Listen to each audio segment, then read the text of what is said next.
Hola a todos. Pues nada, hoy, como indica el título, voy a hablar exactamente de lo que dice el título. Es decir, os voy a hablar de un artículo que leí en El País que me hizo mucha gracia porque es el retrato vivo de cuando un columnista de izquierda, con su ideología de izquierda, izquierdoide, la izquierda de hoy en día además, ¿no?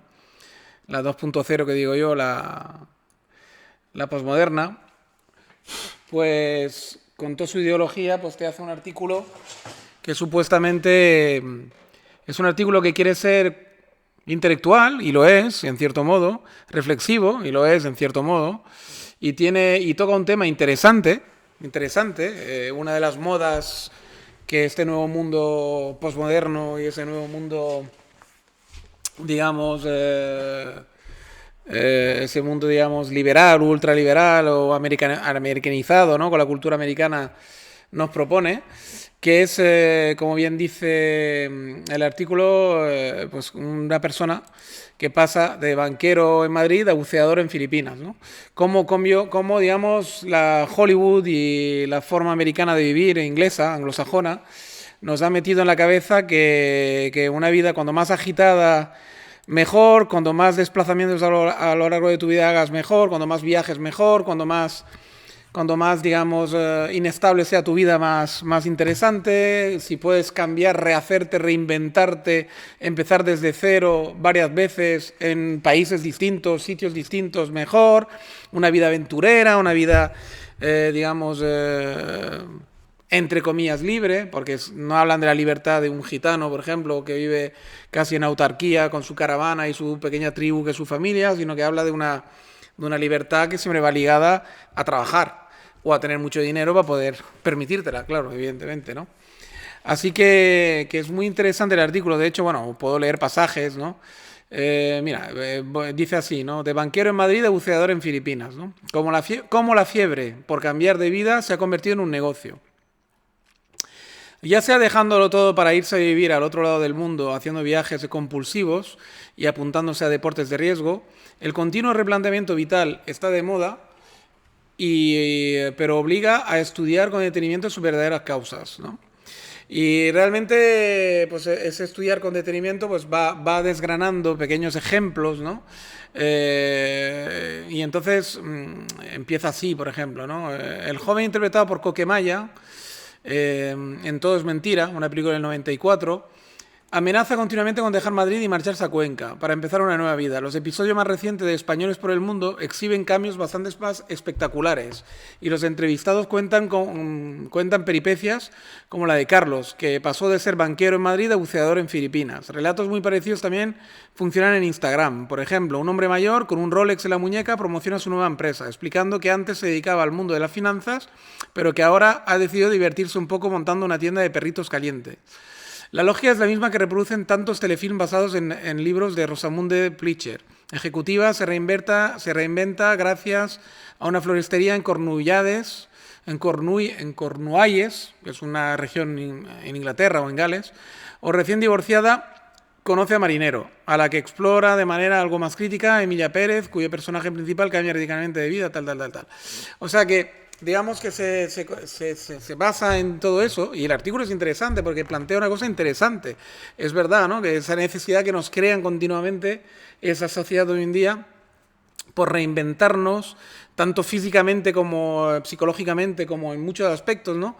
Ese reinventarse constantemente, ese transformarse, esculpirse, ¿no? Como a un homosexual le dice, pues si tienes tendencias y te sientes mujer, pues hazte mujer, como a un chico joven, pues te esculpe tu cuerpo, sé dueño de tu destino, come sano, tal, pero bueno, en fin, toda una serie de inputs que van todos dirigidos de alguna forma, en teoría, a liberarte, a ser dueño de tu vida, a coger las riendas, ¿no? De alguna forma. Pues si te aburres en tu trabajo, pues cambia de vida. Que te aburres en tu matrimonio, coño, pues divórciate, cógete a otra persona, tal, reinicia tu vida.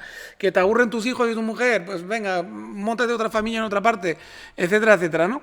Y es un mensaje bastante tóxico, en realidad, en muchos aspectos, porque es como todo, ¿no? Siempre empieza con buenas intenciones ese tipo de mensajes, ¿no?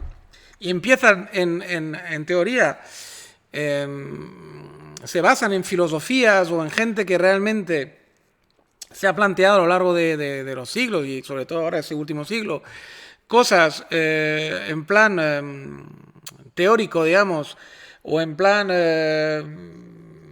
digamos, con un verdadero afán de autenticidad, digamos, ¿no? Siempre se basa en gente que de forma auténtica de verdad han hecho transformaciones, digamos, en su vida, para luego te lo cogen los anglosajones, lo pasan por la lavadora del capitalismo y de repente te sacan un producto vendible, ¿no? Y un producto que va ligado siempre a que hagas acciones que de alguna forma te enganchen al mecanismo capitalista, es decir, al mecanismo del capital y al mecanismo del negocio, ¿no? Y es cierto todo eso, ¿no? Pero me hace mucha gracia como la izquierda lo plantea, porque de alguna forma al final siempre acusan, y solo acusan al capitalismo, ellos lo del anglosajón y que es que Estados Unidos y que es el imperio americano que está detrás, o no lo quieren admitir o nunca lo explicitan, ¿no? Cuando hablamos de ese tipo de cosas que ya se mete mucho en lo social, lo psicológico, lo psicosocial, o los inputs, eso que esa sociedad hoy en día te va entrando, ¿no? Pero claro, hay inputs dentro de todos los inputs, hay inputs que a ellos les parecen muy loables y tal, y que lo son probablemente, sobre todo en sus inicios, como por ejemplo la libertad sexual absoluta, el liberalismo moral en ese aspecto, ¿no? De que que una persona que se siente mujer siendo hombre pues pueda ser mujer, al revés igual, una mujer que se sienta hombre pues que pueda ser hombre, todo eso lo defienden a muerte, incluso la de nueva izquierda, la 2.0, porque se cree que eso es lo máximo, la identidad es lo máximo que se puede defender, ¿no? Es lo más noble que puede hacer la izquierda hoy en día. Y entonces eso lo defienden a muerte, pero es que resulta que lo defienden a muerte también los ultraliberales, que se supone que son sus enemigos. Entonces, como ahí hay unos conflictos, pues ellos nunca identifican el enemigo exactamente para que no las partes que defienden los dos las puedan seguir defendiendo, ¿no? Entonces, claro, es una dicotomía ahí, una especie de doble cara que no saben cómo manejar, ¿no? Hay una bicefalia ahí, ¿no? Entre lo que porque hay muchas cosas ultraliberales que al final coinciden con esa nueva izquierda totalmente, ¿no? Y todo eso ocurre porque han perdido el rumbo, porque realmente hay muchas cosas de esta nueva era que se pueden defender y otras que son indefendibles, ¿no? Que son realmente, que son absurdas, ¿no? Que es absurdo que defender que un niño de 9 años o 10 años pueda decidir el futuro de toda su vida hormonándose, ¿no? Es absurdo. Y la izquierda, la verdadera izquierda, lo sabe. Lo que pasa es que esta izquierda 2.0, que se parece más a un ultraliberalismo, digamos, de derechas que otra cosa, aunque ellos o no lo saben ver, o no lo quieren identificar, o no lo quieren, digamos, reconocer, pero es así, pues no... Son unas contradicciones, cabalgando contradicciones, como bien decía uno de los popes español de esa nueva izquierda, que era Pablo Iglesias, o es Pablo Iglesias, y su mujer, la Montero. Claro, eso es que ese cabalgar contradicciones para ellos se ha vuelto algo natural, porque es que, claro, coinciden con los ultraliberales en muchísimas cosas, en realidad, ¿no? Muchas más de las que se quisieran confesar, ¿no? Cuando atacan a la Ayuso a tope y todo ese tipo de historias, que es la más ultraliberal del PP, ¿no? Hablando de política española. Y todo esto para deciros que, digamos, es curioso porque la receta final que dan, o sea, porque aquí lo interesante es ver qué propone el articulista, ¿no? Porque, vale, el diagnóstico, pues vale, podemos estar más o menos de acuerdo con el diagnóstico que hace. De hecho, hay muchas cosas de las que dice que yo las suscribo incluso. Pero luego, después del diagnóstico viene el remedio, ¿no? Que él le ve, o la sentencia de por qué cree que sucede y tal. Y ahí es cuando desbarran totalmente, porque ya se vuelven como muy comunistas, pero a la antigua. Vuelven a la izquierda 1.0, pero claro, como te has ya liado tanto con el 2.0 y te has mezclado tanto con los ultraliberales, luego tienes que decir una burrada grandísima para poder dejar bien claro que tú no eres ultraliberal, ¿no? Entonces pasa lo siguiente. Vamos a ir leyendo Y dice, a ver, lo que ha sucedido es una situación de desarraigo laboral, social y geográfico, que convierte a las personas en un papel en blanco y que se tiene que reescribir. Ahora ya metemos a la inmigración que no viene por gusto, que viene realmente por necesidad, ¿no? Normalmente, a Occidente. Ya mezclamos, digamos, el del Rolex, que lo cambia todo, por el de la inmigración, que la inmigración esta que viene, tal, seguramente, claro, en la cabeza de una persona de esta es culpa del capitalismo, no sé cuánto, ahora ya sí que, ahí sí, que no hay dudas, ¿no? Y claro, culpa del ultraliberalismo y del ultra tal económico que hace que, claro, que digamos, las personas se tengan que mover por obligación intelectual, o sea, pero claro, es impresionante, ¿no? Y se ponen como ejemplo para favorecer el relato de procesos que implican mucho capital, ¿vale? Puedes cambiar de trabajo porque eres un alto ejecutivo, pero fuera de esas élites hay un montón de gente que no puede pujar por nada y es llevada y traída. Continúa el profesor. O sea, es decir, que claro, aquí ya nos metemos, digamos, por una parte hay una cosa que está bien porque se meten en lo que verdaderamente la izquierda siempre ha defendido, que es el tema de las clases sociales, es decir, el tema del clasismo, ¿vale? Lo que se pueden permitir la gente de dinero, lo que no se puede permitir una persona sin dinero, pero es que me mezclan la inmigración y la inmigración económica no tiene nada que ver con el artículo. Es decir, ese artículo no va de esto. Ese artículo va de que hay una serie de gente pija, en ese caso, que cambian de vida por gusto, ¿vale? Pero no me lo contrastes con los de la inmigración, porque la inmigración, primero que ha existido siempre, la inmigración económica no es de ahora, no es un invento ultraliberal, sino que es un invento desde que la humanidad existe, desde el tiempo de los romanos había inmigrantes económicos probablemente. O sea, no me mezcles esto porque no pega para nada. Es decir, tú estás hablando, además estás haciendo un planteamiento filosófico. No se te me pongas ahora en lo económico a tope, ni se te me pongas en lo social político, ni te me pongas ahora estupendo en plan marxista casi. O sea, es decir, con historias...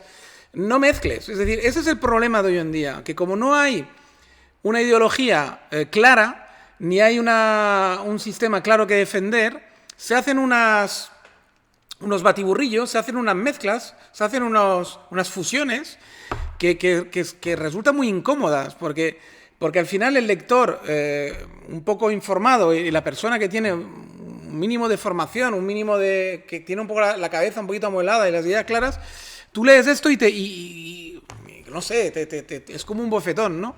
Porque ¿qué me estás contando, no? O sea, es un poco como, ¿qué me estás contando, no? ¿Qué me quieres contar? O sea, chaval, céntrate, ¿no? Porque ya te estás yendo. Ya te estás yendo con ejemplos raros. Solo la falta de decir por culpa de Ayuso, por culpa tal. O sea, siempre terminamos con las mismas historias, ¿no? Luego, a ver, una analogía tecnológica que se usa mucho es la de las actualizaciones del ordenador. Algo que esconde un discurso muy agresivo. Como no haya un cambio permanente, te vas a quedar desfasado. Bueno, ahí ya volvemos a lo filosófico, es decir, más o menos. Vale, que es lo que yo me esperaba del artículo, que todo el rato fuera en lo filosófico. Es decir, filosóficamente hablando hay mucho que criticar de esta vida moderna, que nos proponen cambios tal y cual por culpa probablemente y que además subyace, en parte también, evidentemente, el ultraliberalismo económico, pero subyace más profundamente, subyace unos mensajes de una sociedad que ya no sabe que por un exceso de comodidad y un exceso de triunfo, en muchos aspectos, tiene a mucha gente, digamos, aburrida, ¿no? Y hay gente que siente la necesidad cada vez más de darle un sentido a su vida, porque, bueno, nos hemos cargado la religión, nos hemos cargado muchos aspectos que vertebraban, digamos, la sociedad antiguamente. Nos hemos cargado casi el clasismo, nos hemos cargado el burgués, nos hemos cargado un montón de cosas que de alguna forma articulaban la sociedad con estructuras que si pertenecías a una u otra sabías más o menos por qué luchar, ¿no? Porque ahora mismo hasta una persona, digamos, que está bien económicamente y que un triunfador, digamos, de alguna forma, en la sociedad de hoy en día también se aburre, porque tampoco sabe exactamente a quién pertenecer. Porque bien sea porque ha hecho su dinero empezando desde abajo, bien sea porque ya sea rico su familia y tal y cual, es una sociedad que no hace sentir bien a nadie. Es decir, es una sociedad que a todo el mundo le dice que está mal. Es decir, si tú eres niño de papá, está mal porque eres niño de papá. Si eres una persona que ha llegado desde abajo y vienes arriba, ya está mal porque has dejado tirado tu gente. Es decir, si eres una persona que se ha quedado en su pueblo, nace y muere en su pueblo y trabaja en su pueblo, está mal porque eres poco ambicioso, poco liberal, poco no sé qué. Si lo haces desde un punto de vista de izquierda, está mal porque la sociedad no te ha permitido progresar. Todo está mal. Es decir, hoy en día no dejan resquicio a nadie de estar psicológicamente tranquilo. Ese es el problema que yo habría planteado en ese artículo. Pero este tío va y se me ha liado pues ya verás, si sigo, ya empiezo otra vez con sus historias de no sé qué, una tal Lucía Berlín. Ya Engleton, en su ensayo La estética como ideología, los artistas han sido desde el siglo XVIII un modelo de comportamiento para comerciantes, empresarios que aprecian en ellos su independencia, su libertad, su capacidad. Ahí estamos un poquito reflexivos. Para que ahora obedeciendo solo sus propias reglas. Pero la independencia y la creatividad no siempre garantizan la felicidad. Como bien sabe, bueno, es que ahí justamente redonda en que no dejan nunca a nadie tranquilo, que es una cosa que a mí Bueno, ahí hace toda una historia, existe muchos tipos de aventuras, secuestrar un cartel del ejército, gasolina. El hecho de ser creador servir para cierta etapa, pero llega un momento en que todos buscamos la tranquilidad y la comodidad. Establecer arraigos, tener amistades y relaciones duraderas, Zanja Peña. Pero no todas las pulsiones de cambio tienen que ver con la innovación empresarial o la competencia de trabajadores, aunque las favorecen, como ha detectado el filósofo Peter Sloterdijk. Detrás de muchas decisiones sorprendentes, huidas de lo cotidiano, sesiones de lo habitual, existe un impulso casi místico de origen religioso, que es lo que, pero bueno, impulsado porque no deja a nadie tranquilo. En su ensayo Has de cambiar de vida, el alemán sostiene que desde Nietzsche escribía cosas como todas las ascensiones comienzan en el campamento base de la vida corriente, es posible una verticalidad o ascesis, prácticas encaminadas a la liberación del espíritu sin Dios a través de medios que podrían ser el gimnasio, los viajes, la inversión, la acumulación. Ahí esta parte es la que está un poquito mejor. Y luego, que es un poco lo que os estaba explicando antes, y luego ya acabamos así, ¿no? Por eso hay quien se propone correr maratones, arriesgar su vida perfectamente normal de médico para escalar el Everest, tomar aviones compulsivamente a Nueva York, a Budapest, Tailandia, Sudáfrica, a India, continúa en la espiral de consumismo, ahí entramos con el consumismo, se apunta a yoga y se hace budista, o fantasea con una catástrofe a nivel mundial que dote su vida de la posibilidad de la épica que rompa con su horario laboral. Recapitula la médico y poeta. Lo que comenta parece un círculo vicioso. Muchísimo trabajo para escapar del trabajo. Eso está muy bien, esa frase es muy buena. Y es que, ante el mandato, debes cambiar tu vida, también puede darse otra respuesta más colectiva. Ahí me mete marxismo ahí en vena, comunismo. ¿Y por qué no cambiar el mundo? Ya estamos con cambiar el mundo. Ese es el gran pecado y el gran problema de la izquierda de siempre, ¿no? Es decir, el sueño de cambiar el mundo, ¿no? Que está muy bien, que la izquierda nació para cambiar el mundo y lo cambió, y la ha cambiado para siempre, de hecho, la verdadera izquierda, digo, la de la Revolución Francesa, la de Garibaldi, ¿vale? La que impulsó a toda esta gente, que es un verdadero cambio, el racionalismo, la ilustración, etcétera, etcétera, ya ha cambiado la faz de la Tierra, ya ha cambiado el mundo, ¿no? Pero también ha madurado. Yo creo que si tú sigues siendo un hombre o una persona de verdadera izquierda, también has madurado lo suficiente como para darte cuenta que no puedes cambiar el mundo, ni lo colectivo, ni tal, porque ya se ha probado de mil maneras. Es decir, tú no puedes cambiar el mundo en lo colectivo. Es una labor individual, del individuo. Y hay que dejar que la persona se equivoque, que las personas se equivoquen, que la persona cometan errores. Hay que dejar que que Milei haga sus historias, para que la gente se dé cuenta que al final, como siempre, la virtud está en el punto medio. No está en un país dirigido a lo chino, ni está en un ultracapitalismo a la americana. Está en Europa realmente, en lo que hemos hecho en Europa, en lo que estamos haciendo en Europa y que nos estamos cargando por querer imitar a los americanos. Está en el punto medio.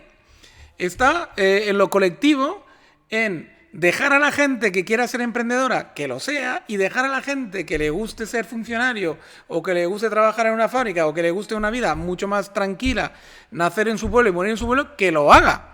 Ese es el verdadero secreto, al final, no hay otro. No hay grandes epopeyas colectivas que pregonar, ni grandes epopeyas individualistas que pregonar. Todo eso es está muy bien, pero que no puede ser, que no es realista. Y hasta que no nos demos cuenta de este tema, pues yo creo que va a ser muy complicado cambiar el mundo o cambiar algo en el mundo, ¿no? En fin, después de haber leído este artículo, a mí me parecía y tenía ganas de hacer este pequeño podcast.